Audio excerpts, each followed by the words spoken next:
जिस पुराण को हम श्रवण करने के लिए बैठे हैं, ये पुराण कोई साधारण सा नहीं है। इसको कोई साधारण सा ना समझो।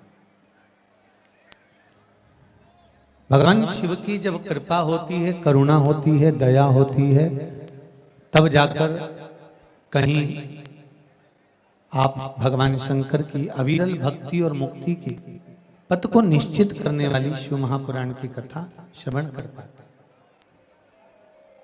भगवान देवाधिदेव महादेव, करुणा सागर भगवान शंकर, दया सागर, जिन्होंने आप सबको यहां पर आमंत्रित करा,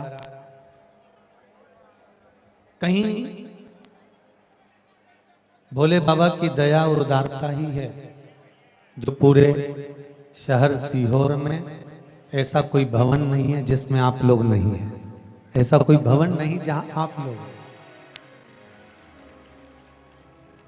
और शहर तो शहर, पूरे नगर में, पूरे गांवों में, खेड़ों में, क्षेत्र में। और एक निवेदन आप सभी से, जितनी देर की कथा है आप लोग उसको स्मरण कर कर श्रवण करें और अपने जीवन को सार्थक बनाएं।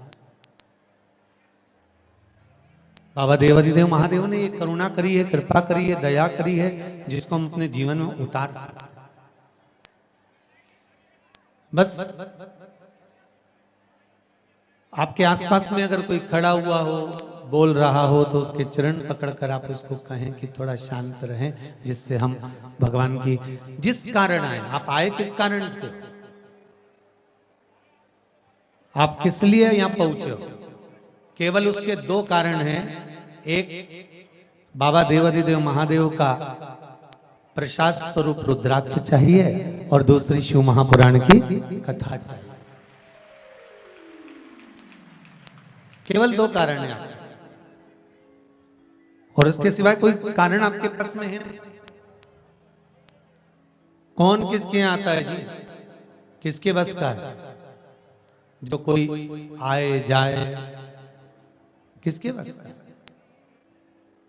ये तो देव अधिदेव महादेव की करुणा, कृपा, दया, उदारता है, जिसके बल पर हम भगवान की अविरल भक्ति और मुक्ति का साधन शिव महापुराण कथा का रसास्वादन कर रहे हैं।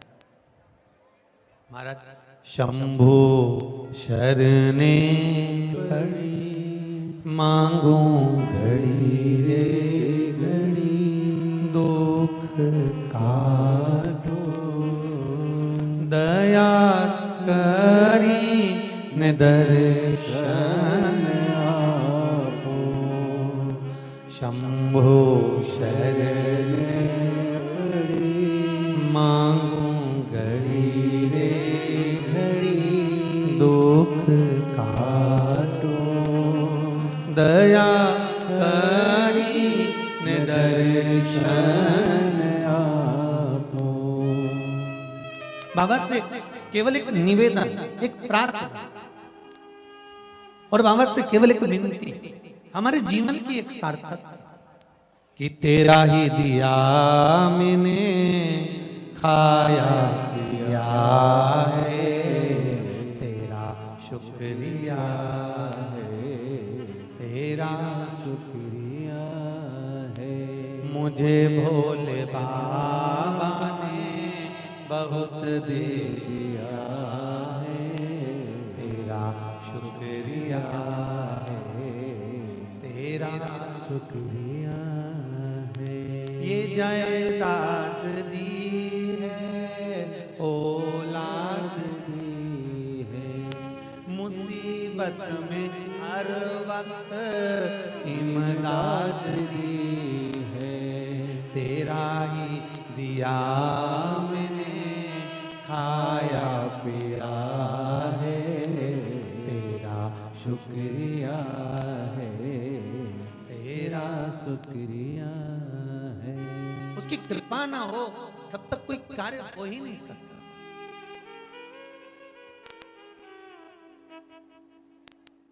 संसार में आने के बाद देखिए, अगर भगवान के होना है, परमात्मा के अगर हमको होना है, तो थोड़ा सा तो जीवन में कष्ट मिलता ही। अगर माला को बनाना है फूलों की तो सुई की चुभन तो झेलना जम के तो बोलो जरा पड़ेगी। अगर माला बनाना है तो सुई की चुभन झेलना पड़ेगी।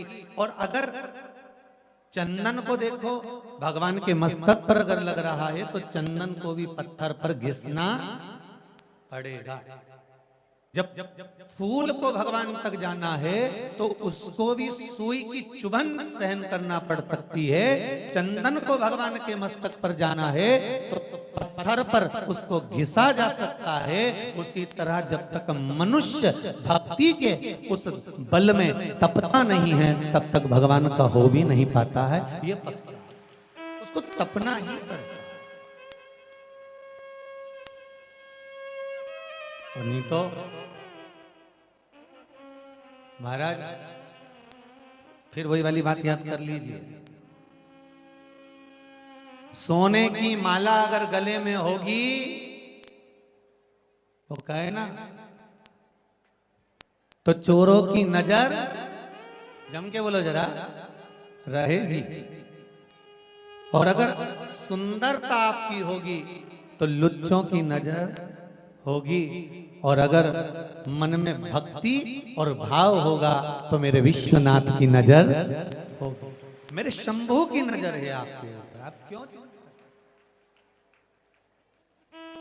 मैंने तेरे ही भरोसे हवा बिछोड़ती बाबा डोर हथो छड़ी नामे कटी जावांगी। शंकर दया ना करे तब तक कोई कार्य